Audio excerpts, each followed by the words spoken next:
നമസ്കാരം. അമേരിക്കയിൽ അനധികൃത കുടിയേറ്റക്കാരെ പിടികൂടാനുള്ള സർക്കാർ നീക്കങ്ങൾ കൂടുതൽ ശക്തമായി ഇപ്പോൾ മുന്നോട്ട് പോവുകയാണ്.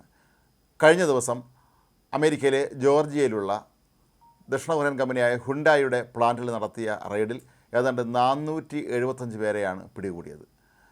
ഇതിൽ ഭൂരിഭാഗം പേരും ദക്ഷിണ കൊറിയക്കാരാണ്, മറ്റുള്ളവർ മെക്സിക്കോക്കാരുമാണ്. വളരെ നേരത്തെ തന്നെ ഇക്കാര്യത്തിൽ അമേരിക്കൻ അധികൃതർക്ക് കൃത്യമായ വിവരം ലഭിച്ചിരുന്നു എന്നാണ് പറയപ്പെടുന്നത്.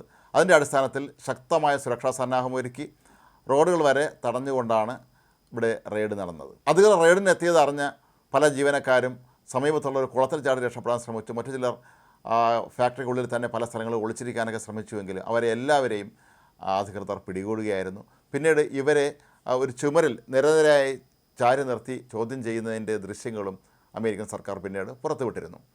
അമേരിക്കൻ പ്രസിഡന്റ് ഡൊണാൾഡ് ട്രംപ് പറയുന്നത് സ്ഥാപനങ്ങൾ നടത്താൻ വരുന്ന എല്ലാ വിദേശ സ്ഥാപനങ്ങളും ഇത്തരം കാര്യങ്ങളിൽ ശ്രദ്ധിക്കണമെന്നും അമേരിക്കയുടെ കുടിയേറ്റ നിയമങ്ങൾ പാലിക്കാൻ അവർ നിർബന്ധിതരാണ് എന്നും അതല്ലെങ്കിൽ ഇതായിരിക്കും അവസ്ഥ എന്നുള്ളതുമാണ് ഇപ്പോൾ ട്രംപിൻ്റെ വാക്കുകൾ നമുക്ക് മനസ്സിലാക്കാൻ കഴിയുന്നത്. എന്നാൽ ദക്ഷിണ കൊറിയ ആകട്ടെ ഇക്കാര്യത്തിൽ വളരെ സജീവമായി തന്നെ ഇപ്പോൾ ഇടപെട്ടിരിക്കുകയാണ്. ദക്ഷിണ കൊറിയയുടെ വിദേശകാര്യമന്ത്രി തന്നെ അമേരിക്കയിലേക്ക് പുറപ്പെട്ടിട്ടുണ്ട്.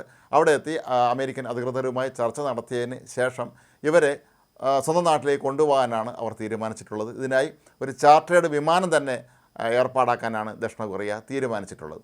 അമേരിക്കയിൽ കുറേ നാളുകളായി തുടരുന്ന ഈ അനധികൃത കുടിയേറ്റക്കാരെ കണ്ടെത്താനുള്ള റെയ്ഡുകളിൽ ഏറ്റവും വിപുലമായ റെയ്ഡ് തന്നെയാണ് കഴിഞ്ഞ ദിവസം ഹുണ്ടായുടെ ഈ ഫാക്ടറിയിൽ നടന്നത് എന്നാണ് ഇപ്പോൾ കരുതപ്പെടുന്നത്. ഈ പിടികൂടിയ ജീവനക്കാരെല്ലാവരും തന്നെ വിലങ്ങ് വെച്ചാണ് കൊണ്ടുപോയത് എന്നുള്ളതും ഒരു പ്രത്യേകതയാണ്. നേരത്തെയും പിടികൂടിയ പലരെയും ഇത്തരത്തിൽ വിലങ്ങ് വെച്ചിരുന്നു. ഇവിടെ നിന്ന് മനസ്സിലാക്കാൻ കഴിഞ്ഞ ഒരു കാര്യം, ഈ പിടികൂടപ്പെട്ട ജീവനക്കാരിൽ ഭൂരിപക്ഷം പേരും മെക്കാനിക്കുകളാണ്. കാരണം ഇവിടെ കാർ ബാറ്ററി നിർമ്മാണ പ്ലാന്റാണ് ഉള്ളത്. ഹുണ്ടായുടെയും എൽ ജിയുടെയും സംയുക്ത സംരംഭമായിട്ടാണ് ജോർജിയയിലെ ഒരു ഗ്രാമപ്രദേശത്ത് ഈ ഒരു വലിയ കമ്പനി അവർ നേരത്തെ സ്ഥാപിച്ചത്.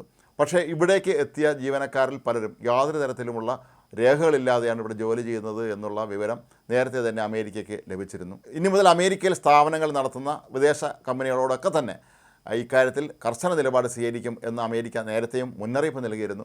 എന്നിട്ടും അത് അവഗണിച്ചുകൊണ്ടാണ് ഹുണ്ടായി ഇത്രയും അധികം ജീവനക്കാരെ, അനധികൃത കുടിയേറ്റക്കാരായ വ്യക്തികളെ ഇവിടെ ജീവനക്കാരായി വെച്ചത് എന്നുള്ളത് ഒരിക്കലും അംഗീകരിക്കാൻ കഴിയാത്ത കാര്യമാണ് എന്നാണ് അമേരിക്കൻ സർക്കാർ ഇപ്പോൾ നിലപാട് വ്യക്തമാക്കിയിട്ടുള്ളത്. ഇനി അങ്ങോട്ടുള്ള ദിവസങ്ങളൊക്കെ തന്നെ വളരെ കർശനമായ നീക്കങ്ങൾ തന്നെയായിരിക്കും ഇക്കാര്യത്തിൽ നടക്കുക എന്നും ട്രംപ് സർക്കാർ അറിയിച്ചിട്ടുണ്ട്.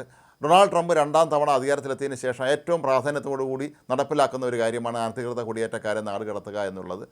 നിരവധി രാജ്യങ്ങളിൽ നിന്നുള്ള അനധികൃത കുടിയേറ്റക്കാരെ വിമാനങ്ങളിൽ അവരുടെ നാടുകളിലേക്ക് അയക്കുകയായിരുന്നു. പലരെയും കയ്യിലും കാലിലും വിലങ്ങിട്ട നിലയിലാണ് നാട്ടിലേക്ക് അയച്ചത് എന്നുള്ളതിനെ ചൊല്ലി വലിയ വിവാദങ്ങൾ ഉയർന്നിരുന്നു. പക്ഷേ ഹുണ്ടായി പോലെയുള്ള വിവിധ രാജ്യങ്ങളിൽ പ്രവർത്തിക്കുന്ന ഒരു ബഹുരാഷ്ട്ര കമ്പനി ഇത്തരത്തിൽ അനധികൃത കുടിയേറ്റക്കാരെ മുഴുവൻ വെച്ച് ഒരു സ്ഥാപനം നടത്തിയിരുന്നു എന്നുള്ള കാര്യം അത് അമേരിക്കൻ അധികൃതരെ സംബന്ധിച്ചിടത്തോളം അങ്ങേറ്റം ഞെട്ടിപ്പിക്കുന്ന ഒരു വസ്തുതയായിരുന്നു.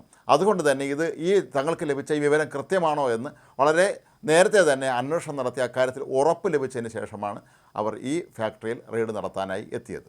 കസ്റ്റഡിയിലെടുത്തതിൽ 23 പേർ മെക്സിക്കോക്കാരാണ്. നേരത്തെ അനധികൃത കുടിയേറ്റക്കാർ ഏറ്റവും അധികം പിടിയിലായത് മെക്സിക്കോയിൽ നിന്നുള്ളവരായിരുന്നു. ഇവരെ എങ്ങനെയാണ് തിരികെ കൊണ്ടുപോകുന്നത് എന്നുള്ളത് സംബന്ധിച്ച് ഇനി കൃത്യമായ വിവരങ്ങളൊന്നും തന്നെ ലഭിച്ചിട്ടില്ല. ഒരുപക്ഷെ മെക്സിക്കൻ അധികൃതർ ഇക്കാര്യത്തിൽ ഇടപെട്ട് ഇവരെയും നാട്ടിലേക്ക് കൊണ്ടുപോകുക, അതല്ലെങ്കിൽ അമേരിക്കൻ സർക്കാർ തന്നെയാണ് മറ്റു രാജ്യങ്ങളിലേക്ക് ഈ തരത്തിൽ പിടികൂടുന്ന ആളുകളെ കയ്യിലും കാലിലും വിലങ്ങിട്ട് അവരുടെ നാടുകളിലേക്ക് അയക്കുന്നത്.